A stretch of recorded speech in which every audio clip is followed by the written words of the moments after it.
Eila told us Noach ish tzadik tamim haya b'dorosa v'salakim yitzalech Noach. Okay, so we got Noach is mentioned here 3 times in the pasuk. These are the generations of Noach. And then instead of, now if I would tell you, let's say I would say to you, these are the offspring of Noach. What would you expect to follow? Children. The names of his offspring. And instead of telling me the names of his offspring, which it does in the next pasuk, Vayolad Noach shosha banim Hashem escham v'ez yafes, it says, Eila told us Noach, these are the offspring of Noach. Noach ish tzadik, tamim, haya b'dorosav v'sakim yitzalech Noach. Also, you're giving adjectives describing the man himself. So first Rashi says like this.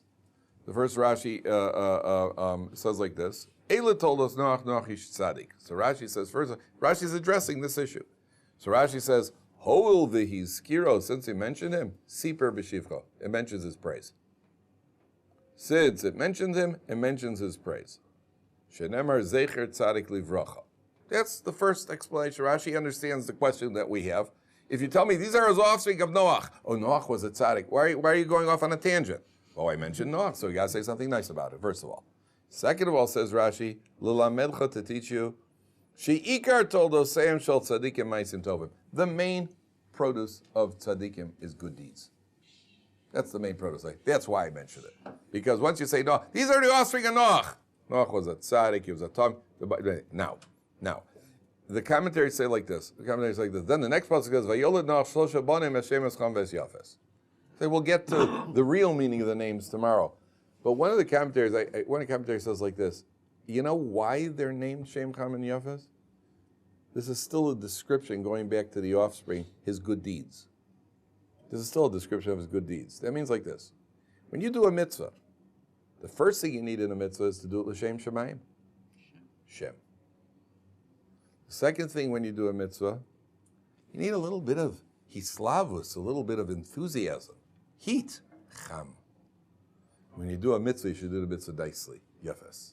Get a nice lulav, get a nice estro, get a nice set of tefillin. Shem, Cham, and Yefes, before we even get to the biological children, Shem, Cham, and Yefes are a description of his spiritual children. You're telling me that your main produce is your good deeds? This is how you do good deeds. And Perik Ches Pasuk Chaf Aleph, 8:21. Vayorach Hashem Ezreach Hanichach. It's on 38 all the way at the bottom. Page 38 all the way at the bottom. So the Torah says like this: Noach comes out of the ark, and he says the whole episode with the birds. And then at the bottom of page 38, it says, "Vayorach Hashem ezreach hanichach." Noach brings an offering. On the bottom, page 38, 2 lines from the bottom. Vayorach Hashem ezreach hanichach. Hashem smells the smell. V'yomer Hashem alibo lo'osif lekal odes ha'adam avur ha'adam. I will no longer curse the entire earth. Ki yetzer leiv ha'adam ramin of man's yetzer, his heart is evil from his youth. V'lo osifod lahakos as kol chai kasher asisa. I will never wipe out all of mankind as I've done. And the Torah goes on and describes it. Now, here you have the question that everybody asks here is, Noach, in his merit, mankind is about to be saved right now. Why wasn't that good enough before? What about before the flood? What changed from before the flood and after the flood that now Noach's merit is big enough that he could protect all of mankind, whereas before, Yeshua, what do you say? He showed chesed on... Oh, very good. Not only he showed chesed, he suffered for it. He went through Yisurim. That means he himself is on a higher level now. Not just that the chesed that he did, which puts him on a higher level and it puts mankind, it plants the seeds of chesed into mankind. But Noach himself is on a higher level because he's gone through some suffering. In time, the Gemara says, Rashi brings down that he was limping and coughing because of all the non-stop 24-hour work, limping and coughing. I mean, non-stop work, you're driving yourself to the point of exhaustion, all for the sake of caring for others that are not even human beings, which puts you at a higher level. It puts you at a higher level. I just heard the husband of, there's a lady here, Mrs. Machlis, who is nifter. So somebody said on Shabbos, her husband said at the funeral, I don't know if you guys were at the funeral, but somebody said her husband told the following story. They had all these people at the house for Shabbos all the time, and they had a rule in the house that there's a certain point of the house which is, it's for the guests in the living room, the kitchen, but there's a red line, nothing in the back of the house where the family dwells. All right. They had one guy who they met, came to the house. He was a homeless guy. He used to sleep at the kaisel. Homeless guy came to the house, and he fell in love with the homemade full whole wheat pizza. Did somebody heard this? Yeah. Who did you hear this from? She was talking about it yesterday. Okay, so that's her husband said that at the funeral. So this guy loved the whole wheat pizza, the homemade pizza, and then he came in one night at 3. He said not only he wants it available whenever he comes, so she always made sure to have pizza.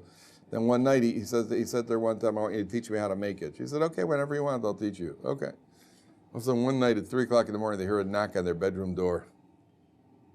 The husband, who is it? It's me. I want to learn how to make the pizza. The husband was ready to go out of his kalim. A guy 3 o'clock in the morning, guy coming into the private area.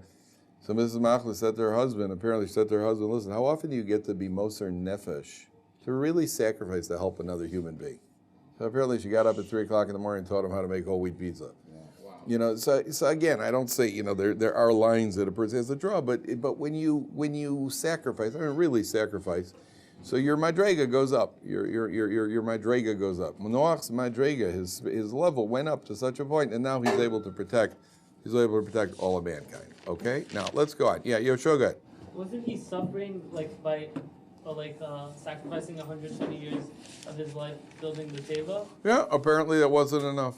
What he went through in that 1 year. Sometimes in life you could do something for a long time and it's difficult, and sometimes somebody in a moment does something that's even harder. Yeah. So the sacrificing was important to cleanse him? To raise him, not necessarily to cleanse him, to raise him. There is one approach that he himself was being punished. There is one approach when it comes to is that he himself, because he wasn't aggressive enough with the people of his generation, he was too much of a tzaddik. He wasn't aggressive enough to tell the people off, so he had to go through a year of being trapped in a teva for an entire year. There is such an approach in the commentaries. But whatever it is, anytime a person suffers, and certainly if they suffer for a mitzvah, their madrega goes up. Okay? Now, take a look at, you got this strange episode over here of Noach and the wine. So you take a look, it's on page 42, towards the bottom of the page.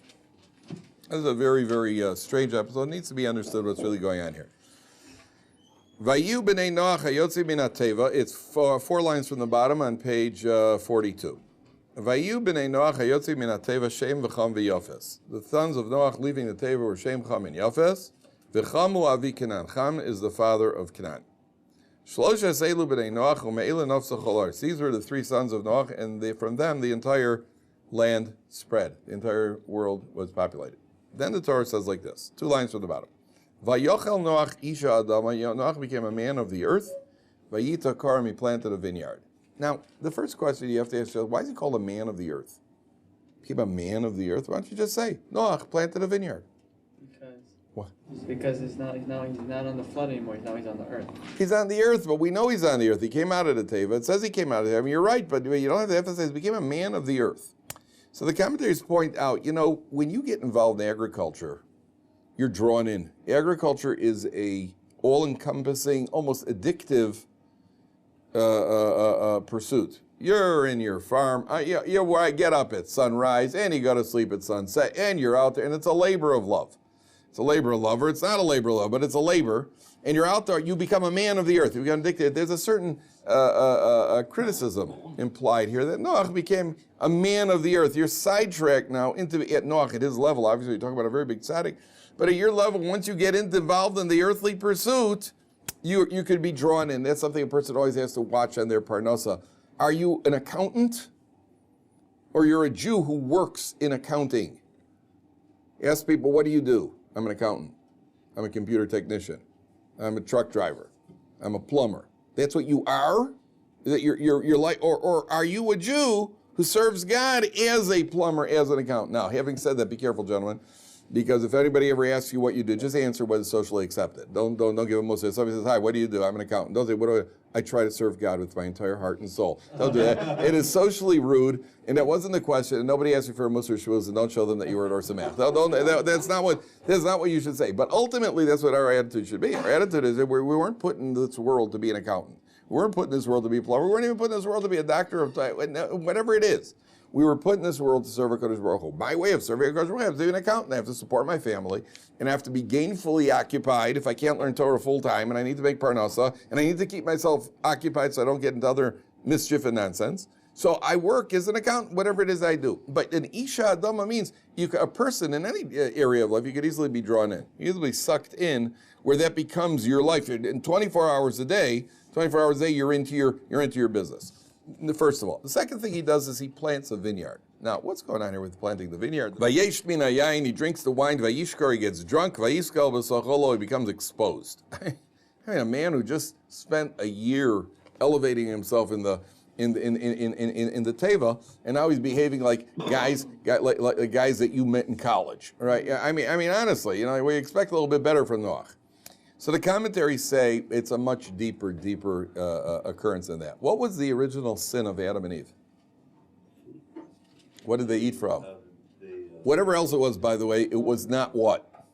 It was not an apple. Right? There are 4 opinions in the Gemara what it was. It was not an apple. The apple started from the King James Bible, apparently, where apples first came to Europe, and people called it the magnificent fruit.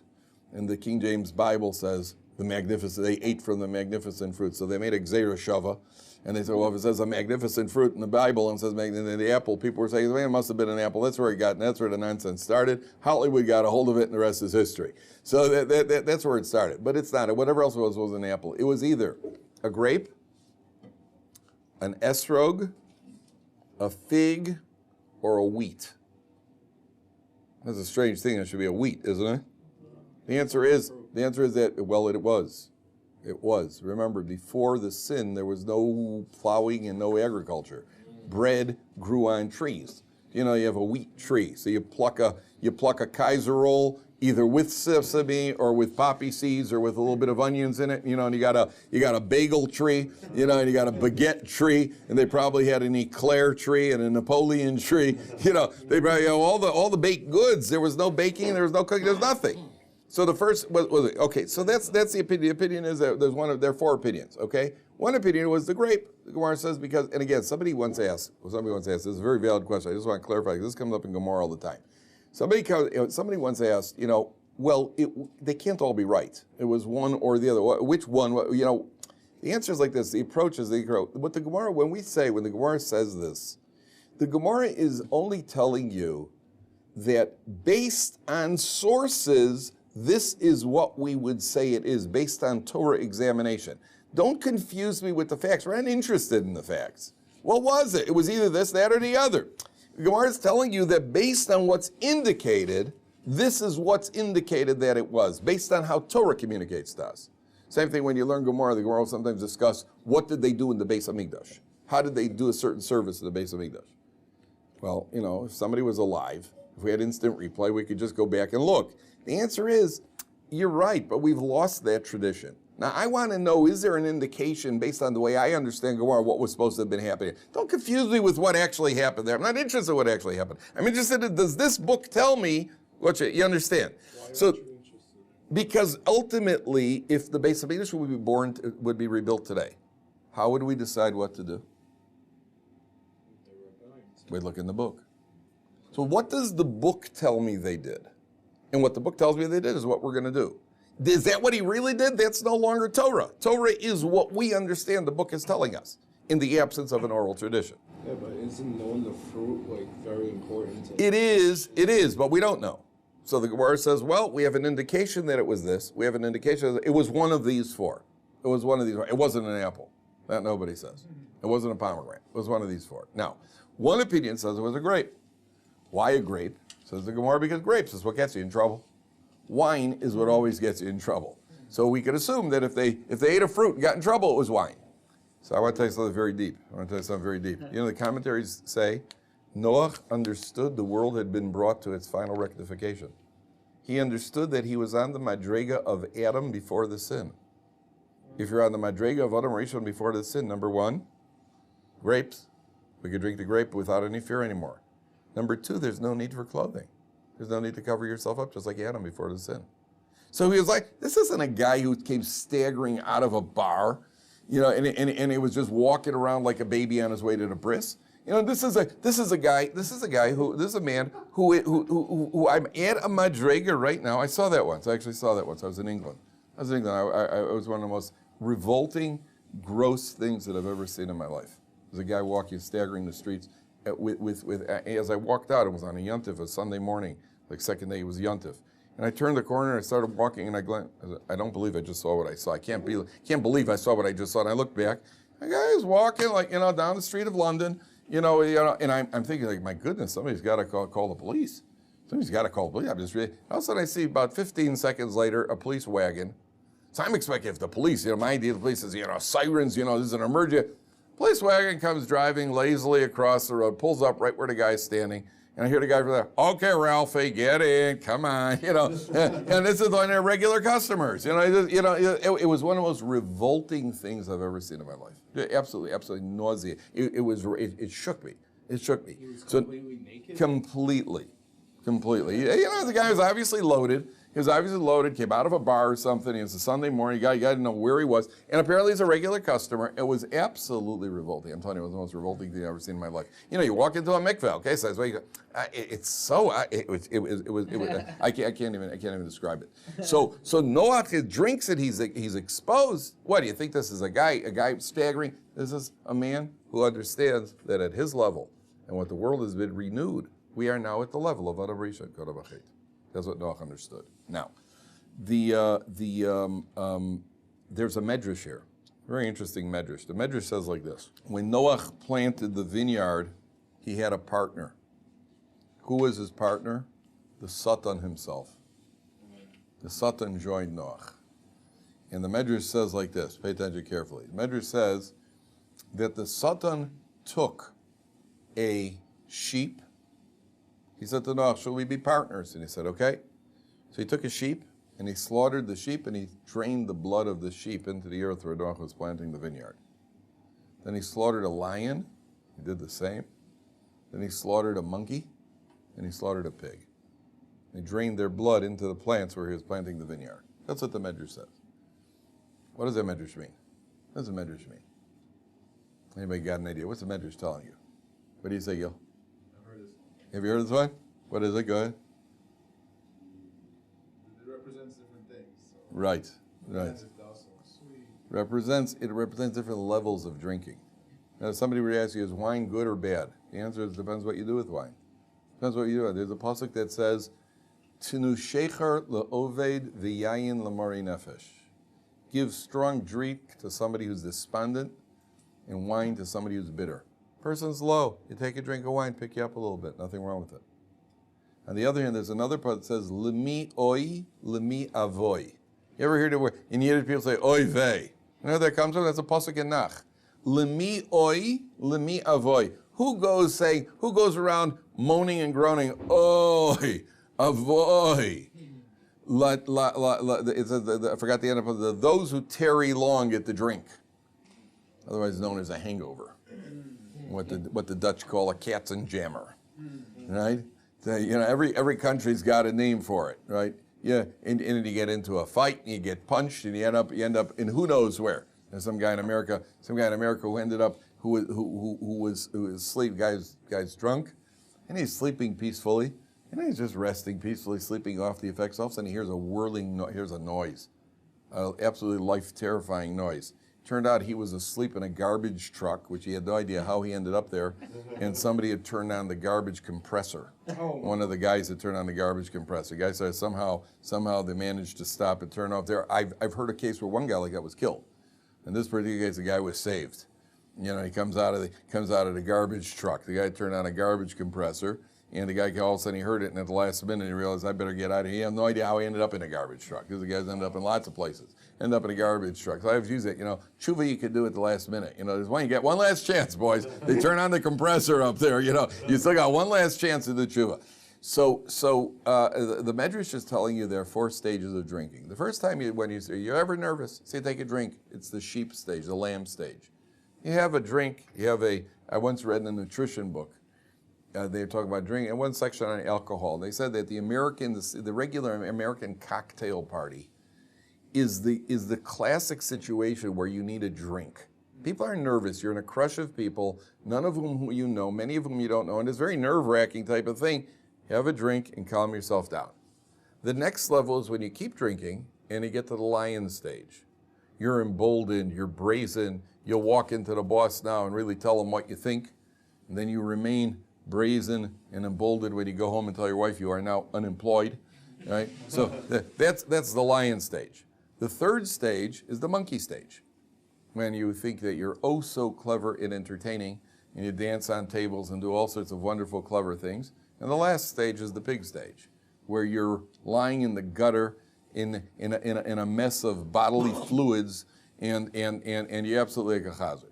And that's what the Medrash says. The Medrash says that there are 4 stages of drinking. So like anything else in life, it could be used or abused. It could be used or abused. Do you think there's any accident we make Kiddush on Friday night? What do you think of making Kiddush on Friday night? Friday night, a man comes home, you're working all week. You're working hard, and now you're told, go home and relax. Unwind with your family around you. I mean, that's worse than anything.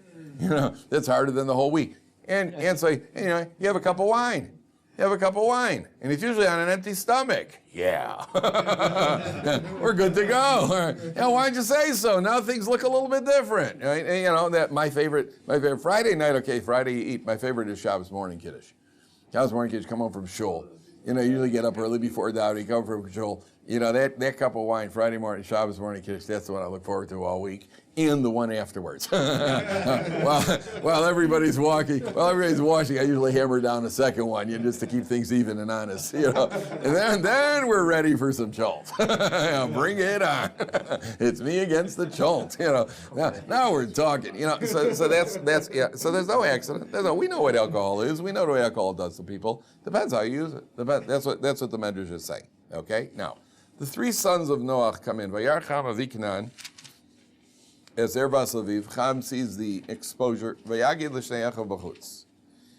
Vayikach Shem v'yefes es asim lo v'yasim al Shem shneim v'yilchu achoronis v'chasu es Erbas Aviyam. They cover their father's nakedness. Ufneim achoronis v'Erbas Aviyam lo ro'u. Okay, so they go and they cover Noach. You know the story. And then Noach wakes up and he utters a curse. Now, the curse is misunderstood because when he says in verse 25, Vayomer orur Canaan, Canaan is cursed. Eved avodim iyel. Canaan is cursed. He will be a slave to his brothers. This is not a curse. This is not a curse as we understand a curse. This is a statement of fact of what's going to be going on through history. There's going to be Canaan, there's going to be Shem, there's going to be Cham, Yefes.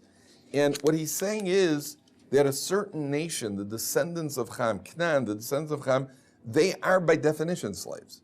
They're by definition slaves. That means in their nature is the inability to mature and take responsibility for themselves.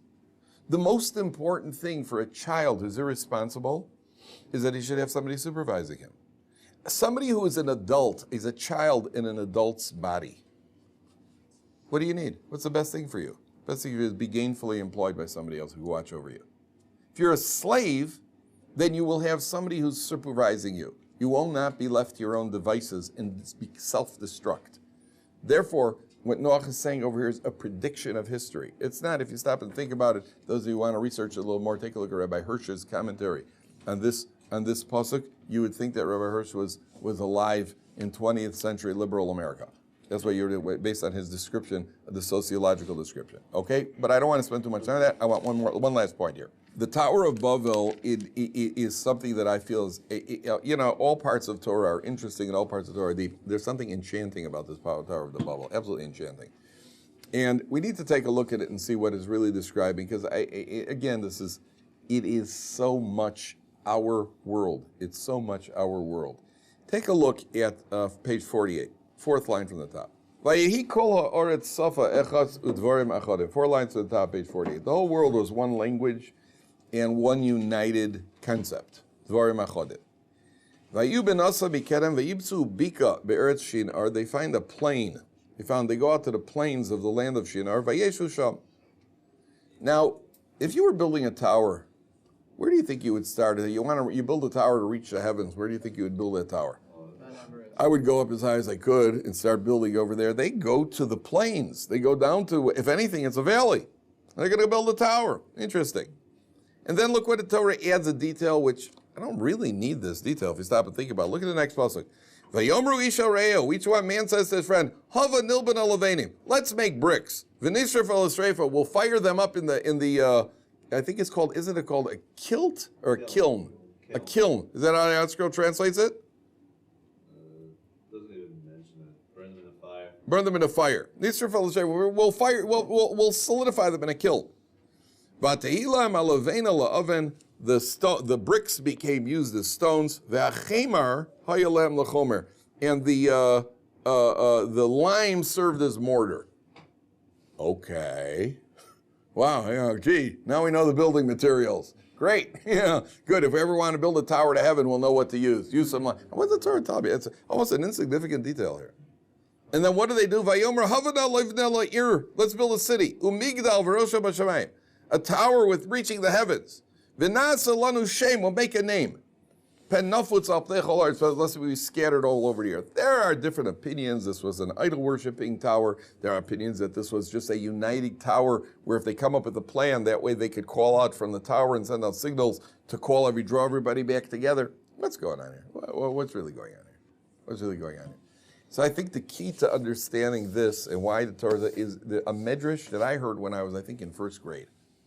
When they tell you the famous medrash, they said they were building the tower, and what happened was God confused the language. So they would, a guy would say, bring me a brick, and the guy would bring him a hammer, so he'd take the hammer, he would kill him with it. And then it says in the medrash that if a human being fell off the tower and died, big deal. But if a brick fell, gesundheit. Then they cried over the brick. That's what it says in the medrash. Strange medrash, no? Strange medrash. What do you think of it? I heard that when I was 5 years old. I'll tell you something. If you understand a medrash the same way 40 years later, or 50 years later than you heard it when you were 5 years old, it means you haven't gotten very far. Right? So what? I think they're telling us children's stories. What, they're a bunch of idiots over there. What do you think they're trying to communicate over here? And what is the Torah tells the idea of building the bricks? I think the pshat is like this. We're talking over here about the technological advance of mankind. We don't need stones because we can manufacture our own bricks. And we don't need natural mortar. We'll make lime or whatever it is, however they make that mortar. It's all about technological advance. Let's go down to the valley, the plains, and look what we can do on our own. God, stay out of the picture. We don't need you here. We don't need you here. We'll take care of it ourselves. Thank you for the world. Now you can step out. We've got enough, and human resourcefulness is enough to advance civilization. I want to ask you a question, gentlemen. First of all, it was very interesting. The first space shuttle was called something like Voyager. Second one was called Discovery. Then the third one blew up. Do you remember what the third one blew up called? Challenger. Yeah, Challenger. Is that interesting? You want to voyage? You want to discover? Fine. You're challenging? Who are you challenging exactly? Who are you meant to be challenging? What's Challenger? Who are you challenging? And what if your challenger says, well, I'll see your challenge and I'll see your challenge and I'll raise you one explosion. Who are you challenging? Hey, you want to voyage? You want to discover? B'vakasha. Exactly who are you challenging here? Interesting name to call a space shuttle, isn't it? Challenger. Okay, I don't know. You have to be a Novi to know exactly what happened. One thing is clear. Imagine, and you know the NASA spokesman comes out, this is a terrible tragedy, the loss of life this, the loss of life that, loss of life. If you could get that NASA, the head of NASA, alone with a lie detector, and you'd ask him, what are you really upset about more? Are you upset about the setback to your space program or the individuals who were killed alone in a room with a lie detector? Are you sure what he would say? Are you absolutely sure what the lie detector would indicate? Are you sure what the truth would be? I'm not so sure. I don't want to accuse anybody, far be it from me to point fingers, but I would imagine that there were people there who on the one hand, oh boy, there goes another school teacher. On the other hand, what did that just do to our space program? Where did we go wrong? Now that's going to take years to fix this mistake. You understand? That's the brick that's falling and they're crying versus the human being. What's really bothering you in your technological advance? What's really hurting you? Yeah, the tragedy, loss of human life. Okay, we're all human. Well, what's really, when you can't sleep at night, what's really bothering the head of man? Not that he doesn't care about the people, but what's really keeping him up at night? I think that what's really keeping him up at night is how his program has now been slowed down. All that technological, that's what's going on over here. The whole Tower of Babel, Migdal Babel, is all about mankind's attempt to technologically advance. If we unite, we can do anything. So what does the Kodesh Baruch Hu do? He pays mina, can I get mina? What does he do? He scatters them throughout the world. Different languages, everybody's spread out, different languages. Now you'll never join together as one human endeavor that all people are on the same side doing the same thing. Now you're going to have to fight each other before you can get anything done. Sometimes that helps human advance. The fact that there's competition between Americans and Russians, the space rush. Right? Kennedy announced in 1960-something that, within 10 years we're going to have man on the moon. Right, which put the Russians, because the Russians had beat them to something. They put the first guy in space, right? The first guy in Gagarin was the first guy who orbited or walked or whatever. Or John Glenn was the first guy who walked. John Glenn was the first guy who walked in space, but Gagarin was the first guy, I think, who orbited. So they were ahead of the United States. The United States rushed up the moon program. Who's that? First American to walk. I think it was first American who walked in space. John Glenn actually walked in space. And the what do you call it? So that was it's a competition, but over here you're talking about all about technological, all about trying to advance and become independent of God, and we get a little too what do you call it? A little too cocky of our own abilities to advance. Number one. Number two, when it comes to technology, you always have to ask yourself. Let me ask you a question. You have a project. Is a wrench a good tool to use in your project? You're working on a project. Is a wrench a good tool? Depends on what the project is. Interesting answer. The project is to paint a really nice painting. Would you use a wrench? No, but it's a really good wrench. It's a really good wrench. I mean, it's really advanced. There are all sorts of buttons in it's got. Also, would you use the wrench? Why not? It doesn't have a paintbrush. It's got everything but a paintbrush. It's got a gun, a laser, but no paintbrush on it. Right? Would you use the wrench? You probably wouldn't use a wrench. Why not? Because you got a project that doesn't help you in a project. You would you use a? Do you think any artist would use a wrench when they're painting? Right? Unless if it was an impressionist who's painting wrenches, right? Yeah, which most aren't, right? So if I ask you, no, I don't think so. And if you're a French chef, you probably wouldn't use a wrench either. Right? You probably wouldn't use a wrench if you're a French chef either. You'd probably use use what's it called? A snail trap, right? If you were a French chef, but you wouldn't use you wouldn't use a wrench. Why not? Because it has nothing to do with it. It's a great piece of equipment, but it has nothing to do with what you're trying to accomplish. So people come along nowadays, technology. Look at the advance of technology. Look what we could do. Is it technology a good thing for mankind? It depends what you're trying to do. Depends what mankind is trying to do. Is this helping you to get to where you want to go to? Well, what's the answer? The answer is, where do we want to go to? That's the first question we got to answer. First, I got to know what I'm trying to do. What's my project? Once I know what my project is, I can tell you if the technology helps me. So the idea that, look what we can do and how fast we can do it. Yeah, but what are you trying to get to? That, for many people, is never answered. Okay? Which brings us to the next Parshat. Take a look. All right, gentlemen, I think we'll stop here because I have to stop early today. Anyway, so let's stop here, and then tomorrow we'll start with Parshat Lech Lecha. Okay.